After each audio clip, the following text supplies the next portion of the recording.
नमस्कार दोस्तों, स्वागत है आप सभी का हमारे चैनल भक्ति ज्ञान में। दोस्तों, आज मैं आपको श्रीमद् भागवत महापुराण की कथा का श्रवण करा रहा हूँ। आप सभी भक्तजन इस कथा को श्रद्धा पूर्वक मन लगाकर सुने। भगवान श्री कृष्ण आपकी समस्त मनोकामनाएं पूर्ण करेंगे और आप सभी के कष्टों को हर लेंगे। बोलो श्री कृष्णचंद्र महाराज की जय। श्री मैत्रेय जी कहते हैं, विदुर जी, इस प्रकार जब रुद्र के सेवकों ने समस्त देवताओं को हरा दिया और उनके संपूर्ण अंग प्रत्यंग भूत प्रेतों के त्रिशूल, पटिश, खड़ग, गदा, परिग और मुदगर आदि आयुधों से छिन्न भिन्न हो गए, तब वे ऋत्विज और सदस्यों के सहित बहुत ही डरकर ब्रह्मा जी के पास पहुँचे और प्रणाम करके उन्हें सारा वृतांत कह सुनाया। भगवान ब्रह्मा जी और सर्व अंतर्यामी श्री नारायण पहले से ही इस भावी उत्पात को जानते थे, इसी से वे दक्ष के यज्ञ में नहीं गए थे। अब देवताओं के मुख से वहाँ की सारी बात सुनकर उन्होंने कहा, देवताओं, परम समर्थ तेजस्वी पुरुष से कोई दोष भी बन जाए तो भी उसके बदले में अपराध करने वाले मनुष्यों का भला नहीं हो सकता। फिर तुम लोगों ने तो यज्ञ में भगवान शंकर का प्राय भाग न देकर उनका बड़ा भारी अपराध किया है, परंतु शंकर जी बहुत शीघ्र प्रसन्न होने वाले हैं, इसलिए तुम लोग शुद्ध हृदय से उनके पैर पकड़कर उन्हें प्रसन्न करो, उनसे क्षमा मांगो। दक्ष के दुर्वचन रूपी बाणों से उनका हृदय तो पहले से ही बिंद रहा था, उस पर उनकी प्रिया सती जी का वियोग हो गया। इसलिए यदि तुम लोग चाहते हो कि वह यज्ञ फिर से आरंभ होकर पूर्ण हो, तो पहले जल्दी जाकर उनसे अपने अपराधों के लिए क्षमा मांगो, नहीं तो उनके कुपित होने पर लोकपालों के सहित इन समस्त लोकों का भी बचना असंभव है। भगवान रुद्र परम स्वतंत्र हैं, उनके तत्व और शक्ति सामर्थ्य को ना तो कोई ऋषि मुनि देवता और यज्ञ स्वरूप देवराज इंद्र ही जानते हैं और ना स्वयं मैं भी जानता हूँ, फिर दूसरों की तो बात ही क्या है। ऐसी अवस्था में उन्हें शांत करने का उपाय कौन कर सकता है। देवताओं से इस प्रकार कहकर ब्रह्मा जी उनको, प्रजापतियों को और पितरों को साथ ले अपने लोक से पर्वत श्रेष्ठ कैलाश को गए, जो भगवान शंकर का प्रिय धाम है। उस कैलाश पर औषधि, तप, मंत्र तथा योग आदि उपायों से सिद्धि को प्राप्त हुए और जन्म से ही सिद्ध देवता नित्य निवास करते हैं। किन्नर, गंधर्व और अप्सरा आदि सदा वहाँ बने रहते हैं। उनके मणिमय शिखर हैं, जो नाना प्रकार की धातुओं से रंग बिरंगे प्रतीत होते हैं। उस पर अनेक प्रकार के वृक्ष, लता और गुलमादि छाए हुए हैं, जिनमें झुंड के झुंड जंगली पशु विचरते रहते हैं। वहाँ निर्मल जल के अनेकों झरने बहते हैं और बहुत सी गहरी कंदरा और ऊंचे शिखरों के कारण वह पर्वत अपने प्रियतमों के साथ विहार करती हुई सिद्ध पत्नियों का क्रीड़ा स्थल बना हुआ है। वह सब और मोरों के शोर, मृदांध भ्रमरों के गुंजार, कोयलों की कुहू कुहू ध्वनि तथा अनेकों पक्षियों के कलवर से गूंज रहा है। उसके कल्प वृक्ष अपनी ऊंची ऊंची डालियों को हिला हिलाकर मानो पक्षियों को बुलाते रहते हैं तथा हाथियों के चलने फिरने के कारण वह कैलाश स्वयं चलता हुआ सा और झरनों की कल कल ध्वनि से बातचीत करता हुआ सा जान पड़ता है। मंद्रा, पारिजात, सरल, तमाल, साल, टाड़, कचनार, असन और अर्जुन के वृक्षों से वह पर्वत बड़ा ही सुहावना जान पड़ता है। आम, कदम, नीप, नागपुत्राग, चंपा, गुलाब, अशोक, मैलश्री, कुंद, कुर्बक, सुनहरे, शतपत्र, कमल, इलायची और मालती की मनोहर लताएं तथा कुब्जक, मोगरा और माधवी की बेलें भी उसकी शोभा बढ़ाती हैं। कटहल, गूलर, पीपल, पाकर, बड़, गूगल, भोज वृक्ष, औषधि जाति के पेड़, केले आदि जो फल आने के बाद काट दिए जाते हैं, सुपारी, राजपूग, जामुन, खजूर, आमड़ा, आम, पियाल, महुआ और लिसोड़ा आदि विभिन्न प्रकार के वृक्षों तथा पोले और ठोस बांस के जुरमुटों से वह पर्वत बड़ा ही मनोहर मालूम होता है।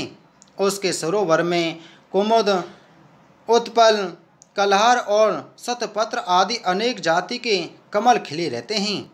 उनकी शोभा से मुग्ध होकर कलरव करते हुए झुंड के झुंड पक्षियों से वह बड़ा ही भला लगता है।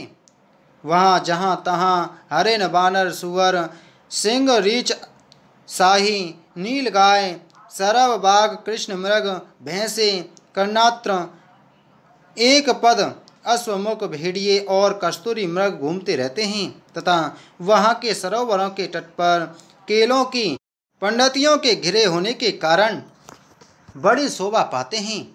उसके चारों ओर नंदा नाम की नदी बहती है, जिसका पवित्र जल देवी सती के स्नान करने से और भी पवित्र एवं सुगंधित हो गया है। भगवान भूतनाथ के निवास स्थान उस कैलाश पर्वत की ऐसी रमणीयता देखकर देवताओं को बड़ा आश्चर्य हुआ। वहाँ उन्होंने अलका नाम की एक सुरम्यपुरी और सौगंधिक वन देखा, जिसमें सर्वत्र सुगंध फैलाने वाले सौगंधिक नाम के कमल खिले हुए थे। उस नगर के बाहरी ओर नंदा और अलकनंदा नाम की दो नदियां हैं। वे तीर्थपाद श्रीहरि की चरण रज के संयोग से अत्यंत पवित्र हो गई हैं।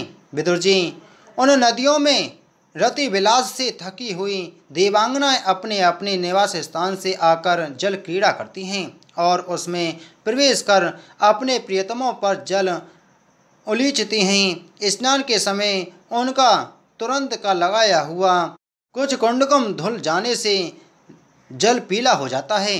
उस कुंडकुमिश्रित जल को हाथी प्यास न होने पर भी गंध के लोभ से स्वयं पीते और अपनी हथनियों को पिलाते हैं। अलकापुरी पर चांदी, सोने और बहुमूल्य मणियों के सैकड़ों विमान छाए हुए थे, जिसमें अनेकों यक्ष पत्नियां निवास करती थीं। इनके कारण यह विशाल नगरी बिजली और बादलों से छाए हुए आकाश के समान जान पड़ती थीं। यक्षराज कुबेर की राजधानी उस अलकापुरी को पीछे छोड़कर देवगण सुगंधित वन में आए। वह वन रंग बिरंगे फल, फूल और पत्तों वाले अनेकों कल्प वृक्षों से सुशोभित था।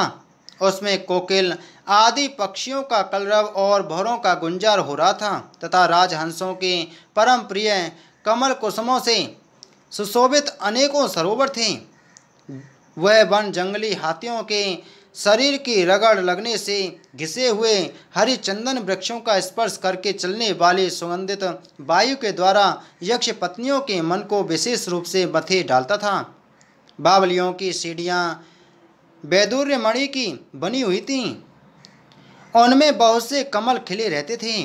वहाँ अनेकों किम पुरुष भी जी बहलाने के लिए आए हुए थे।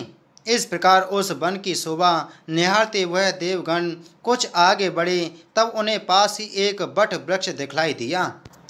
वह वृक्ष 100 योजन ऊंचा था तथा उसकी शाखाएं 75 योजन तक फैली हुई थीं। उसके चारों ओर सर्वदा अविचल छाया बनी रहती थी, इसलिए धाम का कष्ट कभी नहीं होता था तथा उसमें कोई घोंसला भी न था। उस महायोग में और मुमुक्षुओं के आश्रयभूत वृक्ष के नीचे देवताओं ने भगवान शंकर को विराजमान देखा। वे साक्षात क्रोधहीन काल के समान जान पड़ते थे। भगवान भूतनाथ का श्री अंग बड़ा ही शांत था। सनंदन आदि शांत सिद्धगण और सखा यक्ष राक्षसों के स्वामी कुबेर उनकी सेवा कर रहे थे। जगतपति महादेव जी सारे संसार के स्वहृदय हैं, इसने बस सबका कल्याण करने वाले हैं।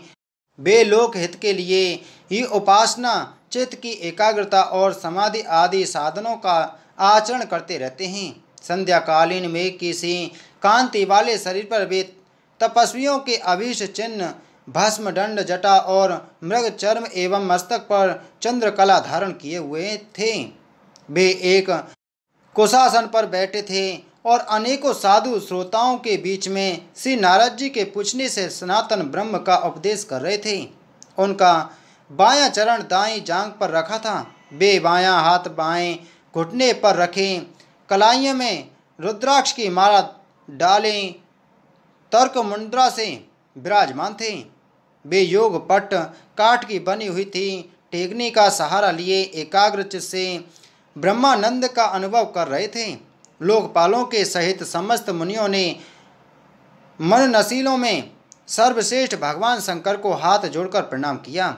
यद्यपि समस्त देवता और दैत्यों के अधिपति भी श्री महादेव जी के चरण कमलों की वंदना करते हैं, तथापि वे श्री ब्रह्मा जी को अपने स्थान पर आया देख तुरंत खड़े हो गए और जैसे वामनावतार में परम पूज्य श्री भगवान कश्यप जी की वंदना करते हैं उसी प्रकार सिर झुकाकर उन्हें प्रणाम किया।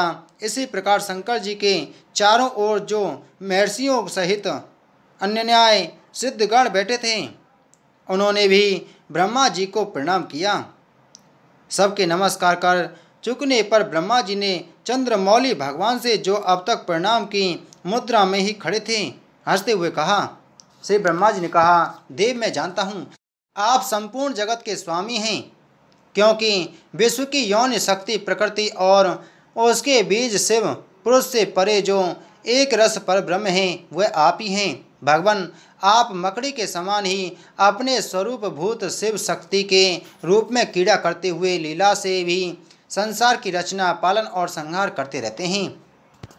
आपने ही धर्म और अर्थ की प्राप्ति कराने वाले वेद की रक्षा के लिए दक्ष को निमित्त बनाकर यज्ञ को प्रकट किया है। आपकी ही बांधी हुई ये वर्णाश्रम की मर्यादाएं हैं जिनका नियमनिष्ठ ब्राह्मण श्रद्धा पूर्वक पालन करते हैं। मंगलमय महेश्वर आप शुभ कर्म करने वालों को स्वर्ग लोक अथवा मोक्ष पद प्रदान करते हैं तथा पाप कर्म करने वालों को घोर नरक में डालते हैं। फिर भी किसी किसी व्यक्ति के लिए इन कर्मों का फल उल्टा कैसे हो जाता है।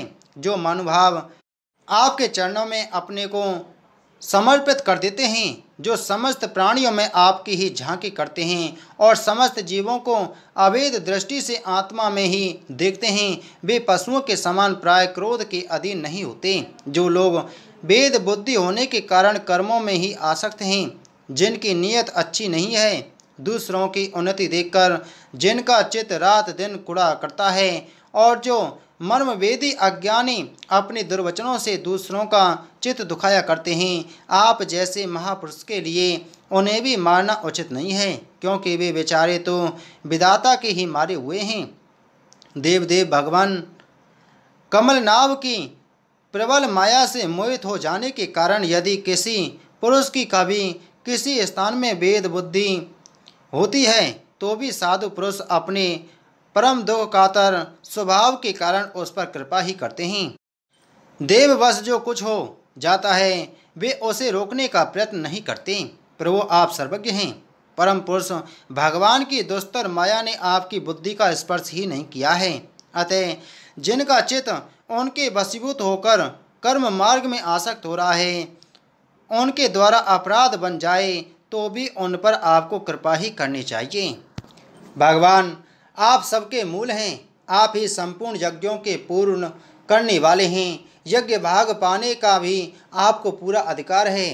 फिर भी इस दक्ष यज्ञ के बुद्धिहीन याजकों ने आपको यज्ञ भाग नहीं दिया, इससे यह आपके द्वारा विध्वंस हुआ।